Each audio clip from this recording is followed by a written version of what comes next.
Boa noite, pessoal. Boa tarde ou bom dia, né? A gente não sabe que hora que você está assistindo isso aí. Mas estamos aqui em mais um episódio do podcast da Centopeia, Associação Centro-Mineira dos Profissionais de Engenharia e Agronomia. Hoje estou conversando com uma pessoa que eu conheço muito pouco, né? A gente tem, né, mais ou menos aí uns 29, quase 30 anos aí de convivência, né? Que é meu amigo, meu irmãozão do coração mesmo. Mas eu vou deixar ele se apresentar. André, se apresenta aí, pessoal. Prazer pessoal, igual o Heitor falou aqui, a gente tem uma jornada grande aí que a gente se conhece, é a amizade de infância, né, Heitor? E nessa trajetória aí eu trilhei o caminho da engenharia e entrei para a faculdade, fiz engenharia civil, depois me habilitei em engenharia de segurança do trabalho, sou engenheiro de segurança do trabalho também. E durante minha jornada eu decidi entrar para a área de licitações, que era uma área que eu tive a oportunidade de trabalhar durante um tempo. Então fiz uma especialização e hoje trabalho também com a parte de licitações públicas. A minha trajetória basicamente foi entrando com a área de projetos, atuando como projetista, fazendo várias licitações aqui no município onde a gente atua. E essa trajetória aí me deu uma bagagem muito legal de conhecimento e muita coisa que a gente contribuiu aqui pela cidade. Que bacana, André. Só pra gente criar um pouquinho mais de conexão com o Curvelo, né? Toda a sua trajetória acadêmica, ela foi em Curvelo, né? É bom a gente salientar isso. Você fez técnico em meio ambiente lá no Cefet, né? E depois a engenharia no Cefet também. E segurança do trabalho foi onde? A segurança do trabalho foi online. Foi online. A segurança do trabalho, a especialização em licitações foi online, mas eu sou filho aqui do Cefet, então desde o início da minha trajetória eu venho lá do Cefet aprendendo como técnico em meio ambiente. Depois de um tempo, quando eu formei, eu fui lá e iniciei mais uma trajetória, mais um desafio na engenharia civil. E foi um tempo muito bacana lá, com um corpo de docentes muito, muito legal, muito bom. E me ensinaram muita coisa. É uma oportunidade gigante que a gente tem aqui na cidade, que sim, às vezes a gente nem sabe a importância da potência que é, né? Aqui. Lá agora está com curso de engenharia de energia também, uma coisa que a gente sempre tem comentado aqui. Eu sempre gosto de fazer esse elo com o Cefet, que eu acho que hoje o maior centro de formação que a gente tem aqui de mão de obra especializada, né? De engenheiros, né? Antes e hoje civis e agora engenheiros de energia também.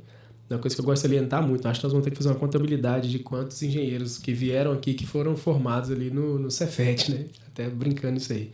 André, mas vamos partir para esse negócio das licitações, cara. Primeiro ponto de todos, né, para elucidar para todo mundo, explica desde o início ali de uma forma mais genérica, né, não precisa aprofundar tanto, como que funciona esse processo licitatório, tanto na esfera privada quanto na esfera pública. A licitação ela é basicamente a forma que o município, que o estado, que alguém vai poder fazer uma compra.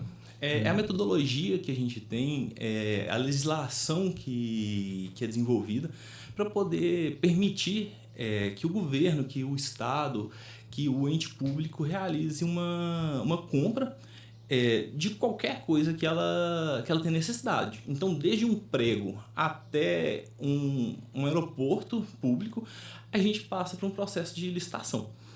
E quando a gente entra na parte da engenharia, a engenharia tem um espaço muito grande na área de licitação, porque é uma área que demanda muito investimento, muito planejamento e requer muita mão de obra especializada na área. Então, a licitação ela é basicamente a forma que o município tem para poder fazer uma obra, que ele tem para poder fazer uma reforma em uma escola.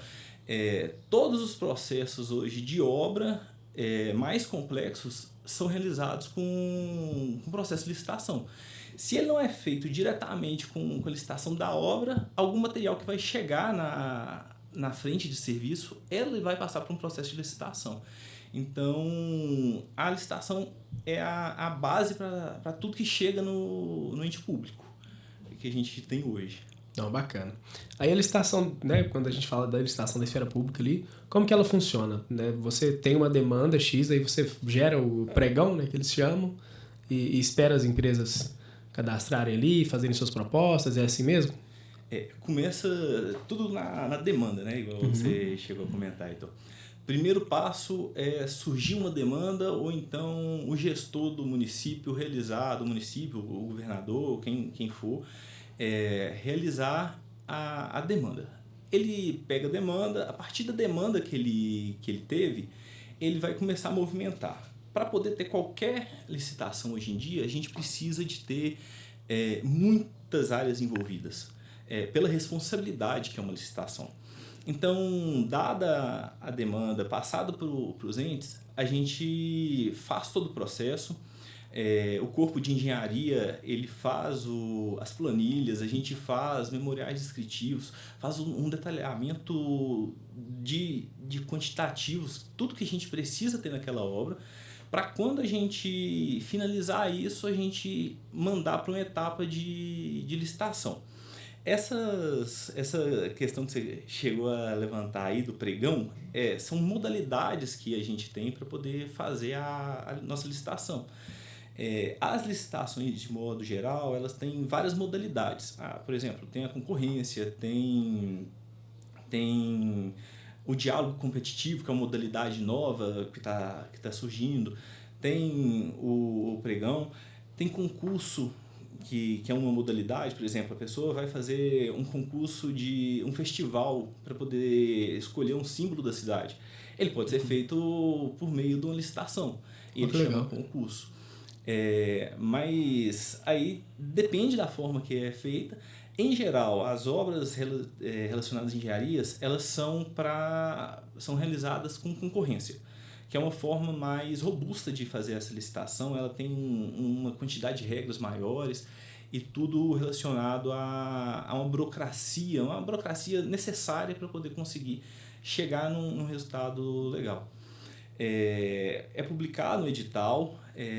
Esse edital é basicamente o coração de toda a licitação, depois de todas as equipes terem trabalhado, e com esse edital publicado, ele determina ali dentro quais são as condições para você poder participar dessa licitação. Se você fazer um cadastro na prefeitura, se você tem que mostrar algum documento antes, e até chegar o dia que você vai participar efetivamente, apresentando seu valor e sua proposta. Então, é basicamente essa trajetória para poder ter uma licitação. Entendi. Assim, você citou, né, a questão do concurso, do pregão. Eu queria... O que você explicou melhor, eu acho que foi do concurso. Mas eu queria que você explicasse um pouquinho mais cada um, de uma forma bem rapidinha mesmo, só para pontuar, para a gente entender para que norte que a gente consegue levar isso aí. Tá bom. O primeiro que a gente tem que levar em consideração é a concorrência. Quando a gente fala de obras públicas, a gente está falando basicamente de... Pode puxar o microfone um pouquinho para você? Aqui. Só puxar? Isso. Basicamente, a gente está falando de concorrência. A concorrência, ela é basicamente o processo que vai ser realizado todas as obras, todas as iniciativas de engenharia. Quando se trata de objetos mais complexos, a gente vai fazer a partir dela. Ele é um processo mais burocrático, tem mais regras envolvidas, tem métodos de controle que a gente deve seguir e estabelece os prazos para poder terminar. Então, a concorrência é uma forma mais robusta de fazer. Quando a gente fala do pregão, a gente fala de coisas mais... materiais, vamos dizer assim. Mais simples. São itens que a gente não necessariamente vai ter tanta... são itens mais genéricos. Sim. Por exemplo, a prefeitura necessita realizar a aquisição de caneta. A caneta pode ser de qualquer marca. Se ele seguir aquelas especificações básicas, qualquer um pode fornecer. Não tem tanto critério para poder conseguir esse tipo de licitação. Então, são coisas mais simples que são realizadas por pregão. E o diálogo competitivo, que eu cheguei a citar, é uma modalidade que hoje é um pouco menos realizada. Ela é muito nova até, e ela é para soluções para objetos muito complexos. Quando a gente chega numa esfera federal, por exemplo, e não tem uma solução precisa para aquela atividade, a gente não sabe como que ela vai ser, a gente cria o diálogo competitivo. a gente vai chegar, vai convidar todas as empresas que são especializadas naquela área. Por exemplo, a gente quer fazer um túnel muito complexo em alguma área. A gente vai chamar as empresas que são responsáveis pelo aquele setor, empresas de geotecnia, empresas de construção, e vai começar uma discussão para ver quem apresenta a melhor proposta. O que for mais viável depois, ela se torna vai ter uma segunda etapa, que a partir do que foi discutido vai ser definido aquele tipo de licitação e vai ser licitado, podendo aquela pessoa que deu a metodologia ser a vencedora. Mas, ultimamente, ela não é uma metodologia muito aplicada, ela é muito esporádica de ser realizada, até pela novidade. A gente está ainda numa fase de aprendizado com ela. Sim. Mas eu imagino que é bem útil, né? Se a gente parar para pensar. Eu vou citar um exemplo de um pessoal que teve aqui antes, que eles mexem com pavimentação de rodovias, né? E eles falando que eles têm uma dificuldade muito grande em conseguir pessoal especializado para poder fazer rodovias, né, de pavimentação de concreto. Né? Que falou assim, cara, é muito bom, é a melhor que existe, ela dura muitos e muitos e muitos anos. No longo prazo, não tem como você competir com ela, né, se você for pegar a pavimentação asfáltica. Mas hoje aqui no Brasil a gente não tem, por todo o contexto histórico, você não tem prestadores de serviço dessa área que sejam muito consistentes, assim. Então, a gente tem muito prestador de serviço de pavimentação asfáltica, mas não tem de concretice. Então, fica difícil a gente falar, vou confiar naquela empresa para poder realizar esse processo. Aí que eu acho que entraria, talvez, essa questão que você falou do diálogo competitivo, né? Que aí você consegue colocar várias empresas que prestam aquele serviço, você vai ouvir cada uma delas ali explicando por que elas vão prestar aquele serviço, como que é. Assim, você vai ver a expertise de cada uma e a partir daquilo ali selecionar que faça mais sentido. É isso mesmo? É basicamente quando o órgão público ele não tem uma solução definida ali. Uhum. Aí ele precisa de atuar naquele problema. Por exemplo, ele pode ter uma estrada que está com muito problema em patologia, está tendo muita patologia, muitas falhas aparecendo. E alguma empresa pode chegar e falar assim, minha proposta é fazer um pavimento rígido, fazer um pavimento em concreto. Uhum. E a partir daquele start lá, no diálogo competitivo, a empresa verificar, o setor público verificar, nossa, essa é uma solução que a gente não tinha pensado. Sim. Porque da mesma forma que as empresas não têm essa expertise, imagina então o setor público. Sim. Que acaba que as pessoas que estão lá, elas têm mais contato com outras áreas e é sempre uma novidade.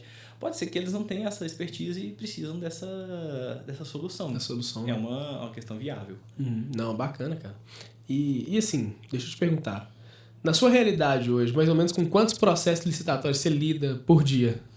Atualmente eu já não estou mais no setor público. Mas quando você estava lá então?